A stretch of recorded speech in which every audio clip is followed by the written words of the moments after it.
Hey everyone, this is my second video and there's no logic to the sequence I'm doing any of this in. I'm just kind of going with what's in my head at the moment, and I have a really hard time focusing on what I'm trying to say, so you'll notice I'm constantly looking to the side because I wrote some notes out and just trying to refer back to them so I kind of stay on track to some degree. So where I'm at right now, I started treatment in June, and it is currently the 5th of September, so I have 3 full months of treatment in. First 2 months were still hard, but I felt a little bit better than I had before I started, and my current protocol, well, if you haven't read my blog, I don't just have Lyme. I was also infected with a few other what we call co-infections.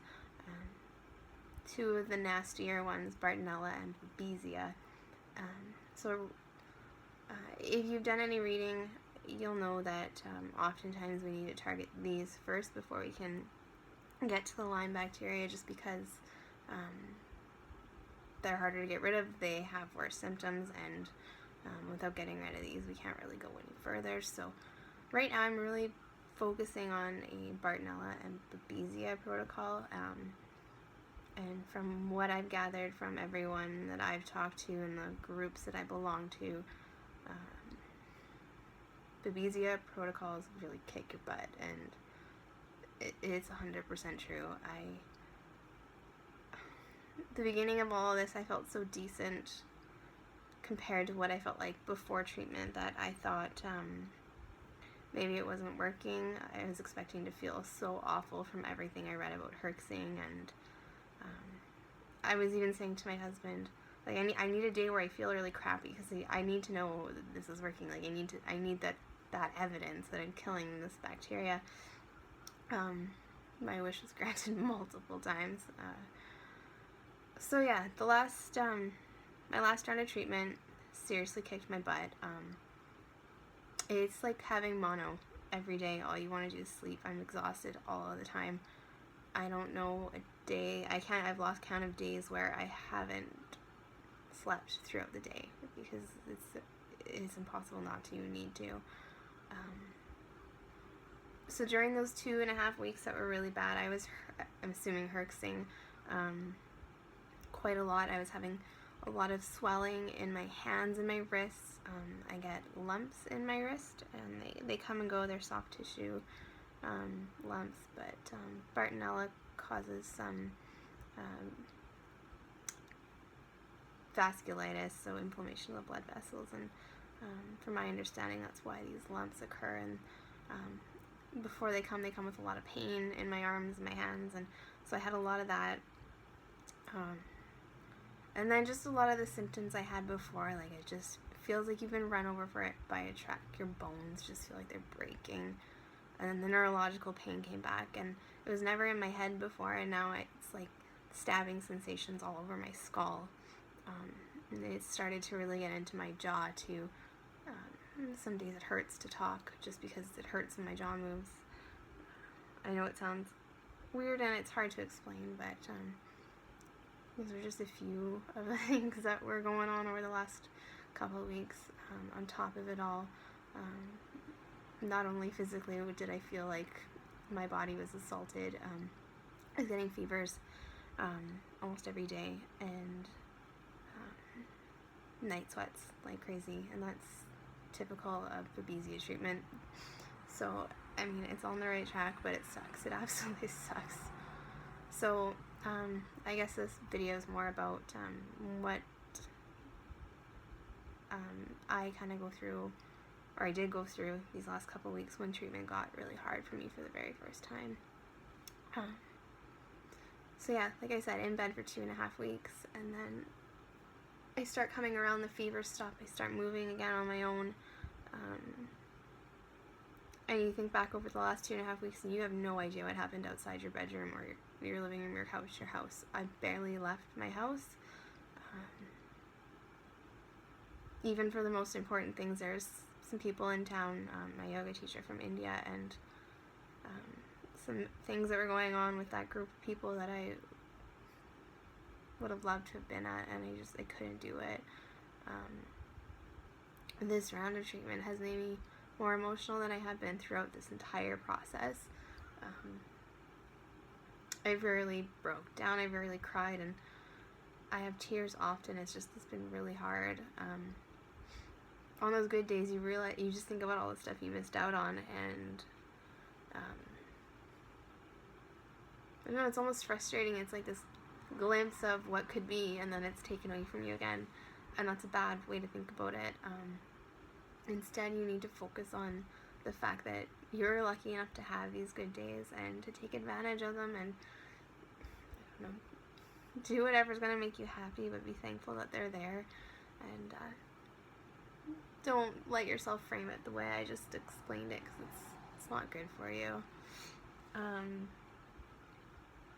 It's really hard to keep a positive attitude when everything on the inside is on fire and screaming out in pain and agony. And it's not just the disease inside of you itself that's really hard. Other things come into play that make it so much harder. It's hard to rest and relax and try and let your body heal when you're also constantly thinking about financial struggles. A lot of people with going through Lyme treatment are paying for it out of pocket, and it's very expensive. And so you're thinking about, obviously, your financial situation. Being sick with Lyme disease completely consumes your day. Even the normal things you would do take extra long. For me to have a shower, we're lucky enough to have an adjusting shower head, so I can put it at the lowest level, which is midway down my back, and it has a hand wand that comes off, and so I cover all of this completely with Glad Press and Seal, because there's nothing better. It's kind of a joke. If someone knows there's nothing better, please let me know. But I cover myself up with Press and Seal and have a shower and basically use the wand so that I don't get any water near my chest. And yeah, just everything takes longer. I don't wash my hair nearly as often as I should. Not that I did before this anyways, but I'll go almost 2 weeks without washing my hair, and it is what it is. As long as I don't smell funny, I guess it's okay. Another thing that's really hard with this is you do kind of lose friends. Some people don't understand, and you just notice all of a sudden they're not in your life anymore. So that's hard, and it's something that it's something that obviously really sucks. It's hard to know that someone you thought you were so close with could just walk away when you're sick like this, but everyone's understanding is different, everyone's reality is different, and that's one thing you need to keep in mind is this is your reality and it's not everyone else's, so you can't expect them to do and know exactly what you need them to do and know. You need to communicate with everyone around you in order to maintain good relationships for everyone. Another thing that's been really hard for me is my insurance company denied my long-term disability claim. They cited that my disability shouldn't keep me from working. Just the mental stress of that is really difficult. I'm appealing the decision, which means writing a letter as well as getting key witness statements. It's a lot. I basically have to describe how this illness is disabling, and in doing that, you're constantly reminding yourself of what you can think of as shortcomings or inadequacies, and describing that it's hard because it brings you back into that negative space where you want to move out of it, you want to stay positive, but you can't when all you're doing is describing how awful this is. And that's one reason why when people ask how I'm doing, I say I'm fine or I'm okay. and I quickly say, how are you? Because I don't want to talk about myself. I don't want to tell you how crappy I feel. I want to ignore it. I don't want to talk about how my symptoms are every day. I just want to try and be as normal as possible, and that's not letting this consume me by talking about it all the time. So that's just one thing, maybe if you're watching this because you know someone with Lyme disease, it's kind of something maybe you can keep in mind. Everyone's different, but that's just how I feel. Everything you do just sucks the energy out of you right now. Good things, bad things, it's just absolutely draining. Like I said, it feels like having mono every day. Finding balance, it's difficult. My biggest thing is not forgetting to breathe. And I know it sounds ridiculous because we obviously breathe on our own, but when things get difficult in life, when we're in pain, when we're stressed, we tend to hold our breath or make it really shallow, and this creates a response in our body as well, and it's not conducive for healing. My best advice is to keep a calm, steady breath. Even if you have to count it, count in for the count of 3 and out for the count of 3. Just keep your breath long and even and focus on your exhale. Make sure you're not holding your breath.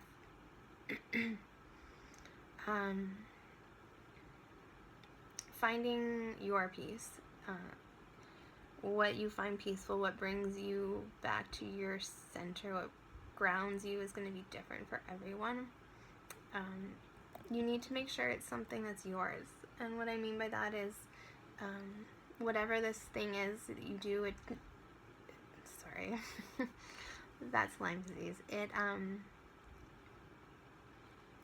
It's something that you don't need to rely on anyone else for. It's something that's completely intrinsic. It has no external participants. So it's self-responsibility too. So for example, mine is yoga. My thing is yoga. I am a yoga teacher, obviously not teaching lately for the last, I don't know, I haven't taught since last summer, so a little over a year. My practice itself has drastically changed. There's no more fancy headstands or anything really at all. For the longest time, my practice was just breathing, conscious breathing techniques. So you can call them breathing exercises. I call them pranayama. There's so many benefits and practicalities for keeping a good steady breath. I talked about it already. I'll probably do another video about it sometime, but for me, that's what it is.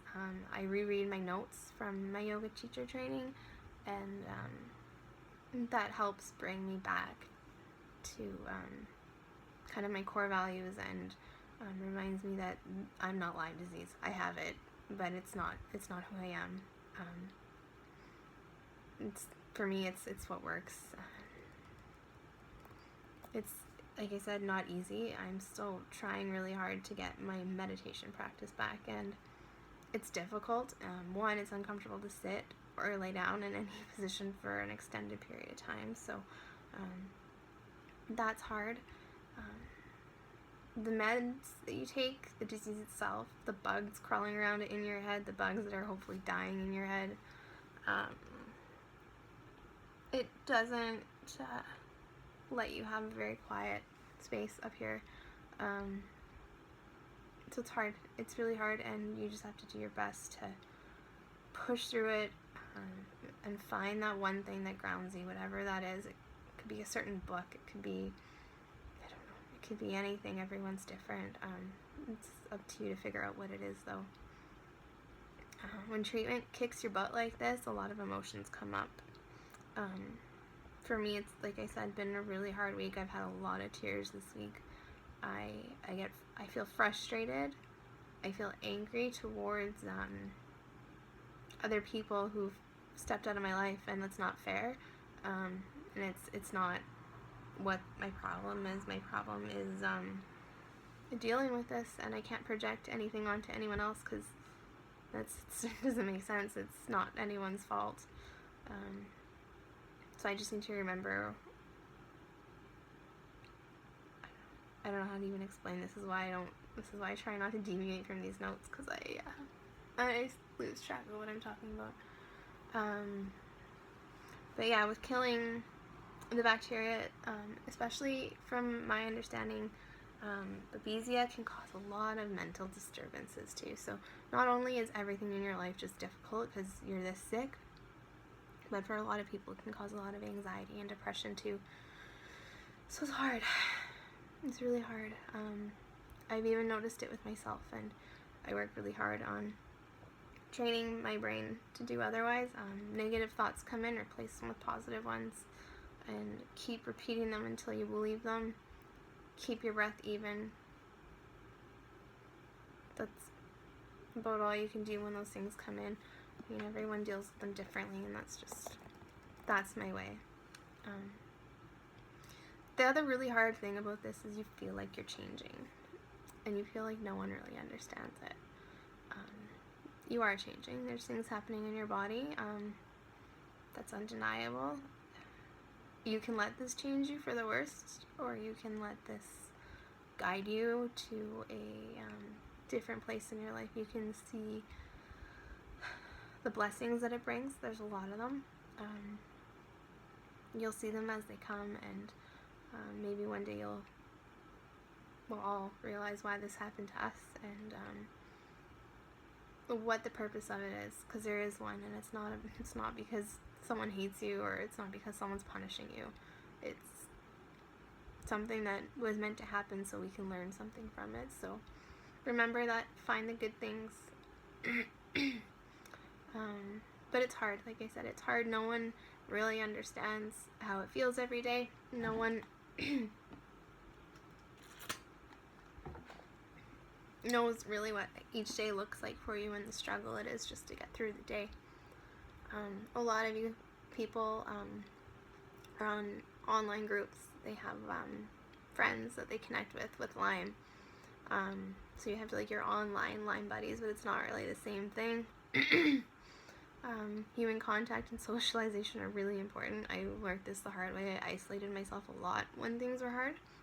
I still do.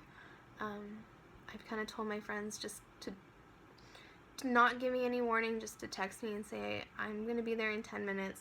Like, it is what it is. And that's typically for me the best way, because if I'm feeling crappy, I'm going to try and tell you not to come. But I found out that it's a lot better for me when people do come, even when I don't feel well.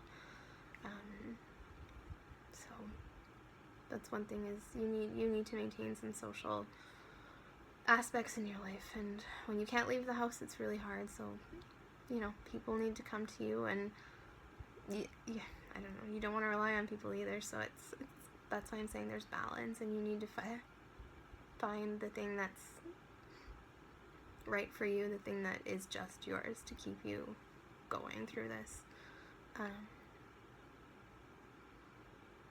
Even with a really great support system, I have an amazing family, and a quite big amount of family that live nearby. I have some really great friends. My husband's amazing, and the town I live in is incredibly supportive.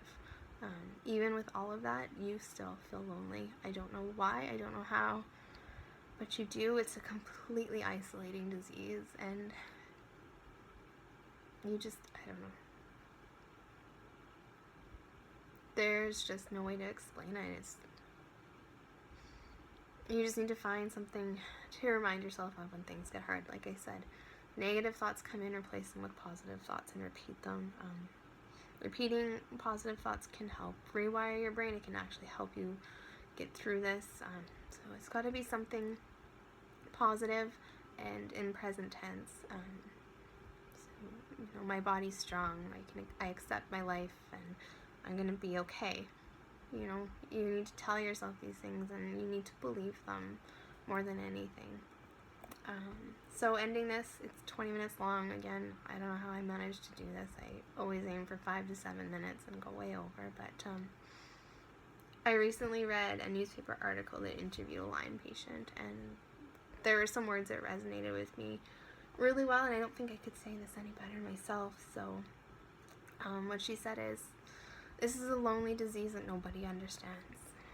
Even if you don't know what to do for somebody with Lyme, just spend time with them. They're not crazy, and they know they're changing too.